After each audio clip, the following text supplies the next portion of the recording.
more money so I can. Now, we can talk about the communication and all that. That has nothing to do with me. But I don't like the 20 mil floor because it is an unvoted tax increase for the school district. And it exists because levies became hard to pass and they created the emergency levy. I've lived in Xenia all my life. Ever since I can remember, Xenia School District has had an emergency levy. My first comment is we just need to change the name of it because if we've got, and I won't tell you how old I am, but if we've got an emergency levy that's been on for that long, we should have addressed that emergency. We ought to rename it. So, yes. Just for clarification, these tax rates are not the actual tax rates for those districts. There are additional emergency levies on top of most, if not all of them? Yes. Except Bellbrook. Correct. Yes, these are only the rates that are on the floor. Now, I'm going to tell you one of the things, and I take great pride in trying to give as much information as I can. Unfortunately, a lot of times that leads to too much confusion, but every entity that has a tax rate in Greene County has a place on my website where you can see every single levy they have. If you want to look at your property and see where your tax dollars are going, you have the ability to see where every dollar, it's an estimate of every dollar because there's rounding issues that go on. But I want you guys to know, here's where your money is going. When you say, well, the county gets 12% of our tax bill for what? Well, you have to remember, that's not just the county, that's children's services, that's developmental disabilities. You need to see that detail so that you can truly make informed decisions as to whether you support a particular levy or not. Yes, sir. That's a very good statement that you made because if we're trying as a community to decide where our money is going and what it's being spent on, in addition to what you're presenting, wouldn't it be great to have somebody explain to the school district what that money is going to, what the need is in the school district? I want to see how the money is being spent. That's not for you. Good. So it sounds like your question is for the school district is how is the money actually being spent? And you would like to this is important information, but for us as a taxpayer, I want to know where the money's going. Why do you need it? Nobody's addressing this meeting. That's the day. And so your frustration is no one's addressing that at this meeting, you're saying? This meeting is big. Yes, sir? At 7.5 million, how much money will be generated in 1 year just in Bellbrook? $3 million.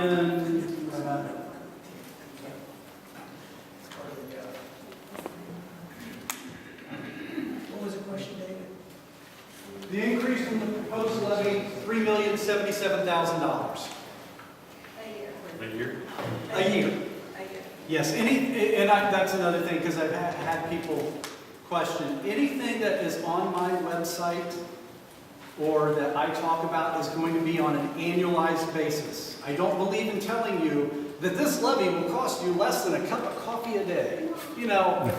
So what, in 5 years, this is $15 million? This is $15 million over 5 years? Yes. But only a cup of coffee a day. I haven't done the math. I still buy my coffee at Speedway, so I'm not sure.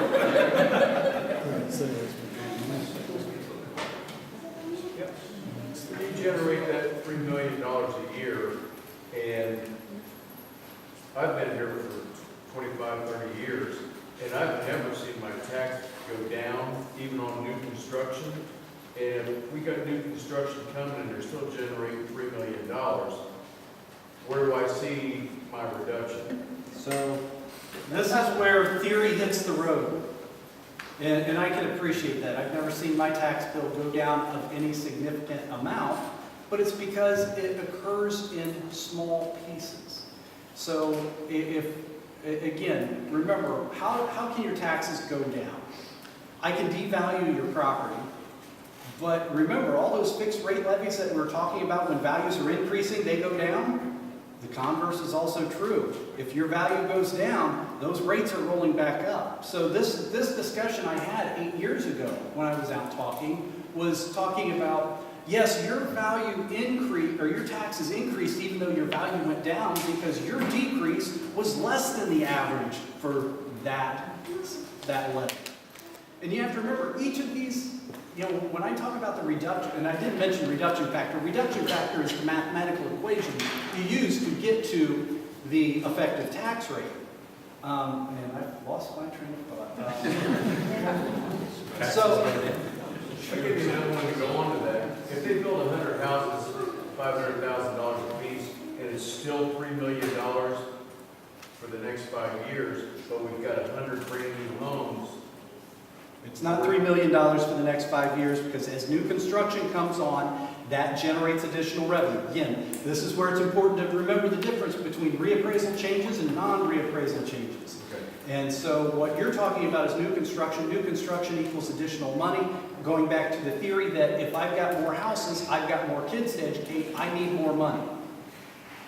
So it doesn't cause that rate to decrease, it just causes the revenue to increase. So just to be clear, you're saying if new construction happens, then the school gets more revenue, but my taxes do not go down.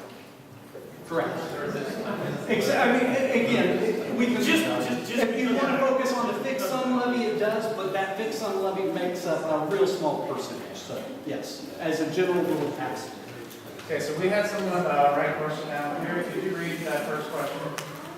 Okay, this is for Rick. When do we get the HBA out of the middle of this? Home Builders Association in Ohio is an extremely effective lobby in this area, and all over Ohio and possibly the whole country. Campaign contributions seem to affect how many legislators vote. Then there's a separate issue about impact fees. So, want to deal with this one at a time? Yeah, HBA, I don't know what that has to do with this discussion. There's a lot of lobbyists there. I mean, if you're not a fan of the HBA, you're not a fan of the HBA. We have to, in Columbus, tons of lobbyists come knocking on our door, and we entertain, we listen to them, and we do what we think is right. So, I don't know, I think it said get rid of them, get them out of the middle of this. I don't know who gave that question, but I don't know what their role is in this, or what their alleged role is in this. Thank you. So I had someone wanted to speak for a little bit, and Kevin, did you want to share that comment? Yes. Okay.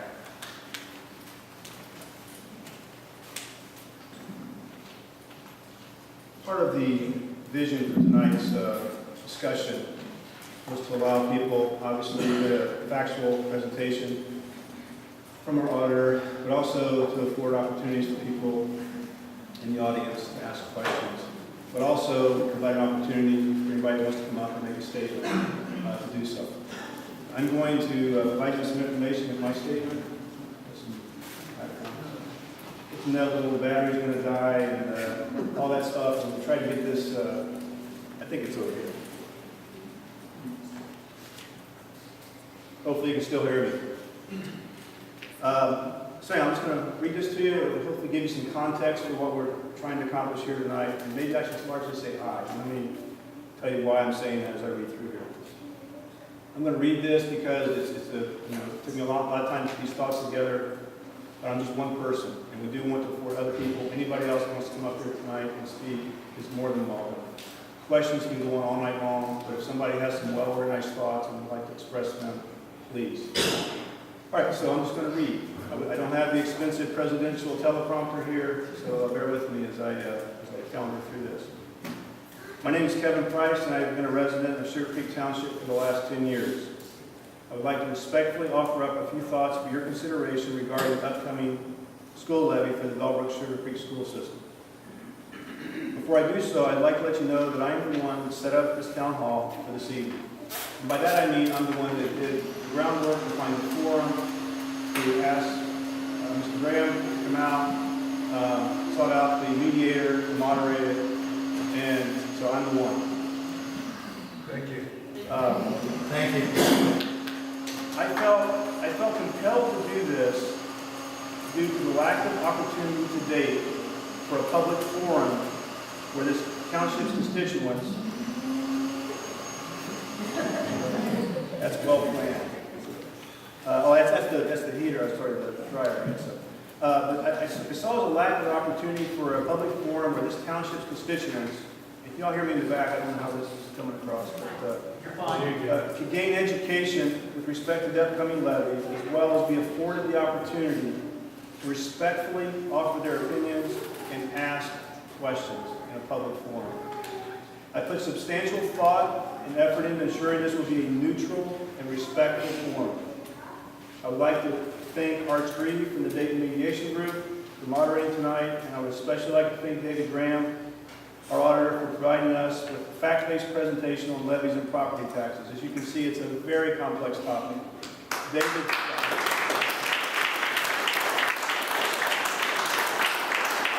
When you've done this for 20 years, you're bound to understand it at some point. and that's exactly what he told me. He said, this is very complex, I understand it, and basically nobody else does. So that's why he's out here. Now, as well, Representative Prowse, thank you. I know there was some heat here, but we can speak to our representatives. You can hear our passion for state involvement.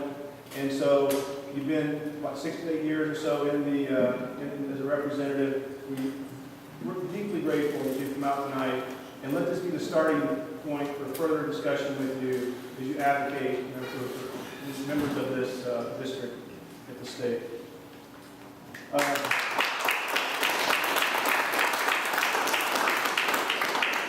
Now on to my statement. I'm a military retiree, and I currently work at Wright-Patterson Air Force Base. Having been in the military, I've lived in many places across the United States. I also have family in the region and many friends throughout the country. Having owned homes in 3 different states and gained perspectives from family and friends who are property owners across the country, I find that the taxes in this county and township are exceedingly high, on the order of 3 to 4 times higher than what I would expect. Something is fundamentally wrong with the property tax situation here from my perspective. Rather than just make that statement, let me be specific and cite objective data. Based on data from the Nonpartisan Tax Foundation organization of 3,140 counties in the United States, Greene County comes in at number 406 for property taxes as a percentage of home value, putting us in the top 13% of the nation. For this measure, Greene County comes in at number 5 of 88 counties in the state of Ohio. TaxRate.org ranks Greene County at number 365 with the top 12% for property taxes as a percentage of median income. So whether you look at it in terms of value of the home or how much people make, we're in the top, almost the top 10. This isn't necessarily a good top 10 to be in. Of my property taxes, currently at least 54% of it goes to the Bellbrook Sugar Creek school system. The dollar amount of my taxes that goes to BSS alone is more than double what my entire property tax bill would have been for a comparable property in Utah, where we lived most recently before moving to Ohio. So I appreciate the comment from the Utah perspective, because I just visited a home this week with a dear friend, and a $2 million home, their property taxes are $6,000 a year. So there you go. And by the way, the city in which we lived in Utah, Layton, Utah, did not have a city income tax either.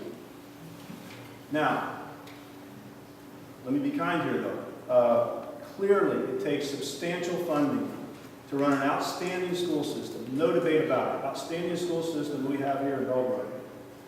I know that unfunded and underfunded program mandates from the state and federal government have taken a heavy toll on the school's budget. And also, let me be very, very clear here. I'm not here tonight to question the current school budget or decisions made by the board as to how that budget is executed. Question how the current school budget or decisions made by the school board as to how that budget is executed. And I'm certainly and positively not here to personally attack anyone on the Bellbrook Sugar Creek School System administration or staff. What I would like to do then is bring focus on what should be the source of our school funding versus the nature of our school system here, or any questions about how it's administered or how money is spent. And Representative Perales, I think this will then kind of focus to what I'd like for you to hear. I want to specifically bring attention to 2 things that I believe are the root causes for BSS funding challenges. One is the lack of funding from the state of Ohio, and 2, Ohio State House Bill 920. From the most recent data available that I got directly from the administration today, Bellbrook Sugar Creek Schools received approximately $6.2 million in the most recent year for 2,750 students. That works out to be about $2,300 per student received from the state. Bellbrook spends roughly $11,000 per student, meaning nearly $9,000 per student must be collected locally through school levies. The administration reports that it gets 27% of its funding from the state, while the average for systems throughout the state is 44%. If BSS received even just the average level of state funding, there would be no need for this levy. But there really is a more fundamental problem. The state of Ohio, as was alluded to earlier, has failed to fully comply. There have been steps made. There have been, let's call them baby steps, turtle crawls, whatever you want to call it, to fully comply with the 1997 Ohio Supreme Court DeRolf decision, which directed an end to reliance on property taxes for school funding. I have some very good news for you. Both sides agree on this. I don't care if you're on the yes or the no side. We all can agree that the state does not basically follow the decision from the Supreme Court of Ohio with respect to school funding.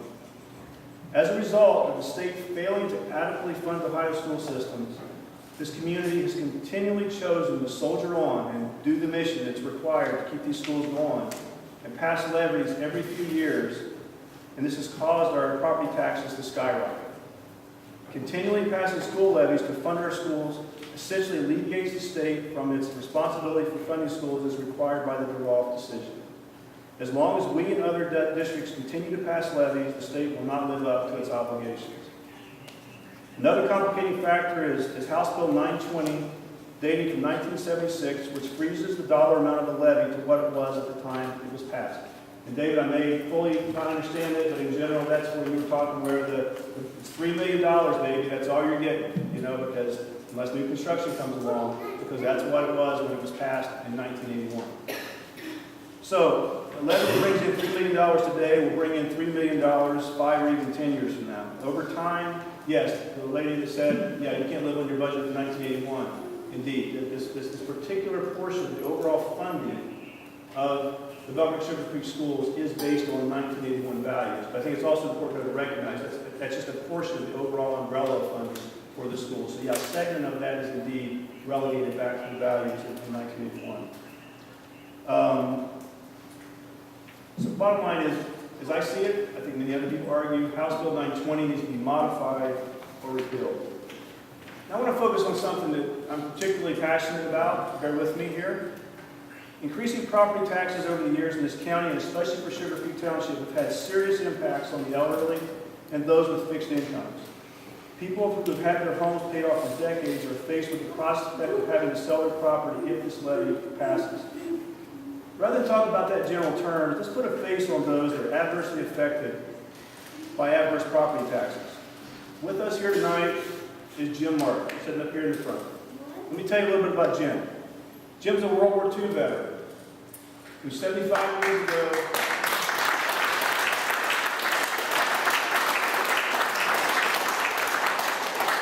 it gets better, okay? Not just a World War II veteran. 75 years ago in June, he jumped into Normandy at 12:30 in the morning to basically rid the continent of a German Nazism. So I really, moved by that. I developed a wonderful friendship with him over the last 3 or 4 years. Learned a lot from him. Now let me tell you something that's a little bit of trivia a couple of you are aware of tonight. Today is Jim's 98th birthday.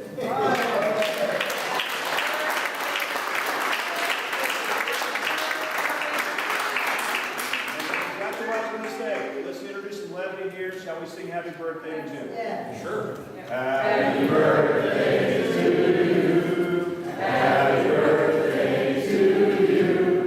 Happy birthday, dear Jim. Happy birthday to you.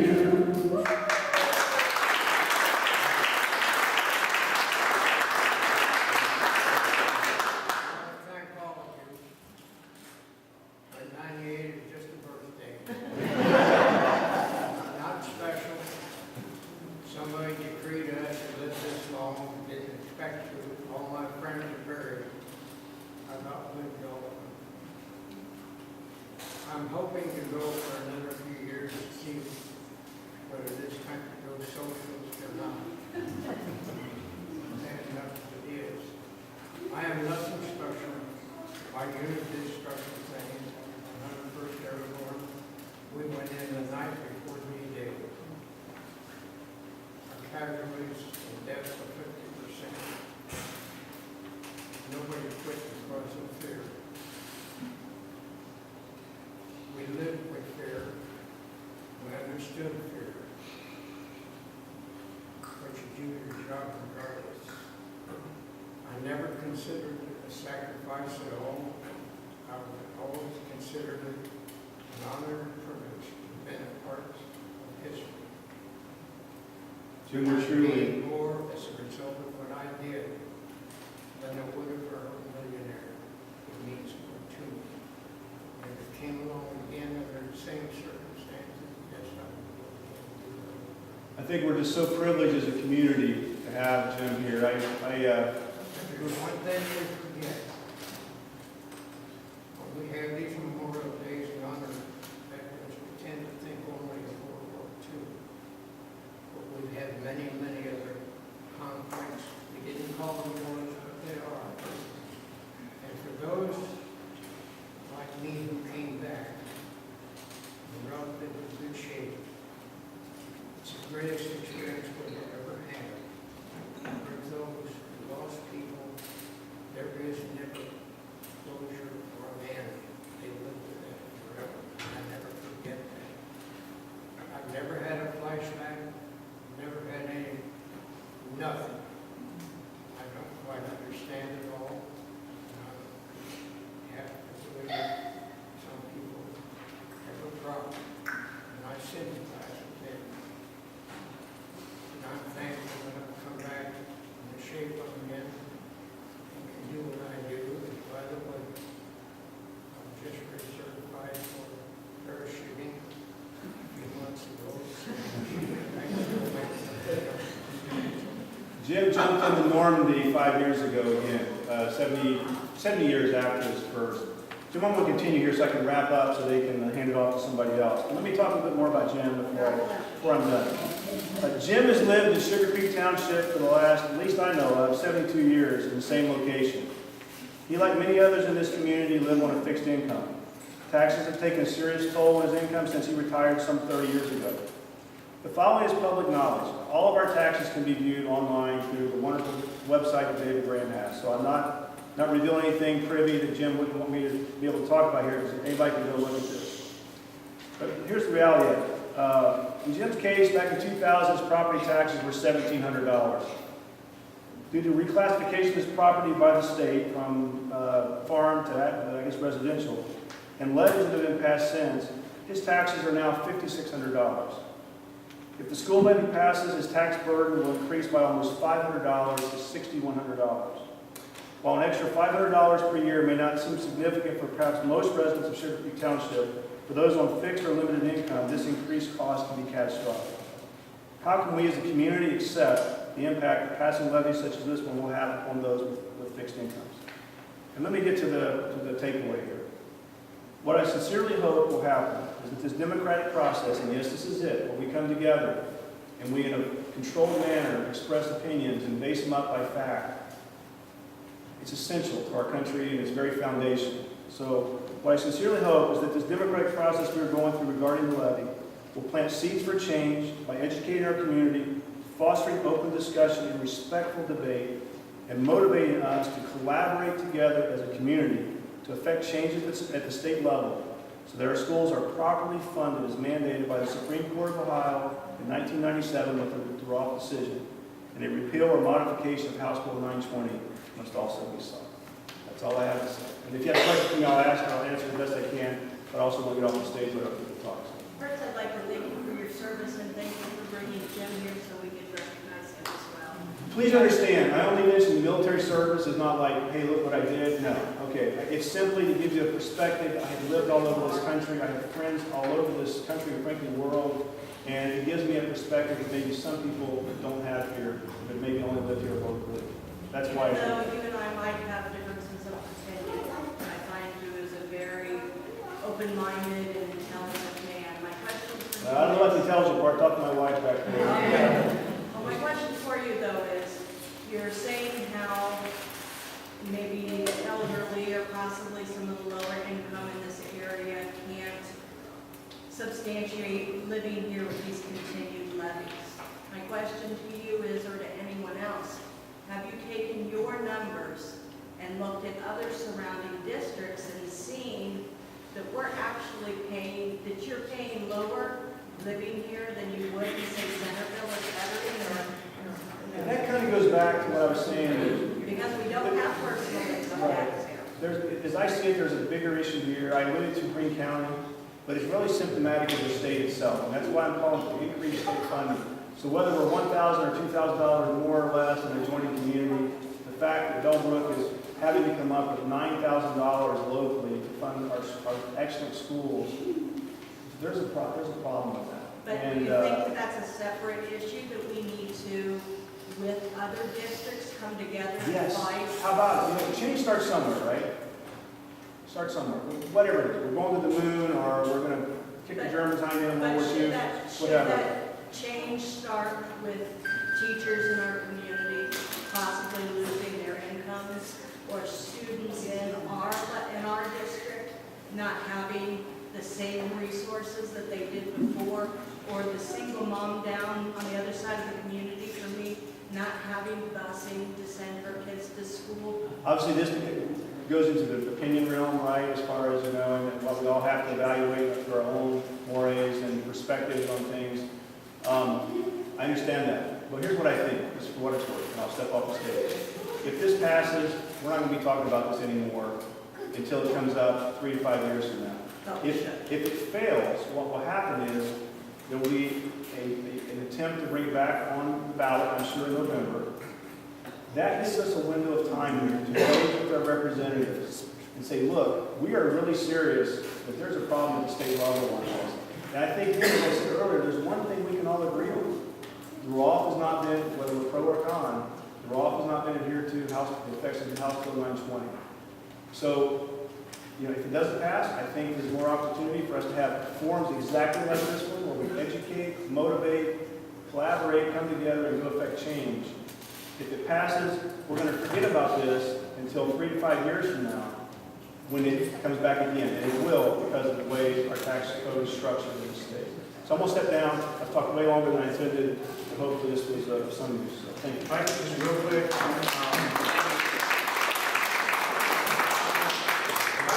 Summarize what I've heard thus far tonight. I think sometimes it's helpful to kind of take just a second and kind of hear what I've been hearing. So first is praise. People are saying the schools are excellent and that people want them to succeed. That's one thing that I've heard universally. Some concerns I've heard, how taxes are levied both at the state and local levels and how they're spent. And then transparency and communication with regard to how they're spent, at both of those levels. And then also a very cost increase to local citizens. There's a concern about that as well, especially for people that are on fixed income. And then a desire to know is the third thing. So there's a desire to know a lot of things. I think we've captured that, and hopefully some people have had questions answered tonight. Hopefully we've also captured some of the other things that people want to know, like, for example, what will happen if this levy fails.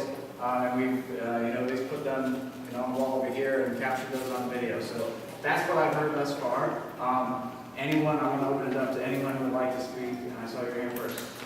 Just a question maybe for Mr. Graham. I have several friends who have retired from the base who decided to move from English Speech and Levy Church to Warren County, because I know that their property taxes are lower. What makes their taxes? Is there one distinguishing factor? So here's where I'm going to tell you, I am not an expert when it comes to other entities. I have no idea what the tax rates are in Warren County. I don't know, from a county-wide perspective, remember, there's different taxes you can levy. As a township, the only thing you have access to is property tax. As a school district, you have access to a property tax or an income tax. As a county, you have access to sales tax or a property tax. So I don't know, Warren County may have raised their sales tax that allowed them to lower their property tax. those are the decisions, you know, ultimately, again, I started with property taxes aren't fair. And a lot of what he had said indicate the problem